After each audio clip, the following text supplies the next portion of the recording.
আবারও বড়সড় সাফল্য শামশেরগঞ্জ থানার পুলিশের।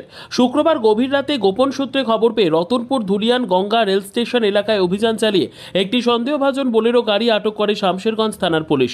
গাড়ি তল্লাশি চালিয়ে উদ্ধার আনুমানিক 27 কেজি 500 গ্রাম গাঁজা।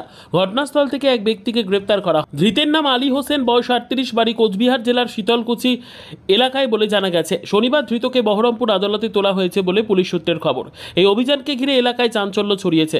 পুলিশ সূত্রে জানা গিয়েছে গাঁজা কোথা থেকে আনা হচ্ছিল এবং কোথায় নিয়ে যাওয়া হচ্ছিল, এই কারবারে আরও কেউ জড়িত আছে কিনা সে বিষয়ে তদন্ত চলছে পুলিশের পক্ষ থেকে। এহেন পুলিশের উদ্যোগকে সাধুবাদ জানিয়েছেন অনেকেই।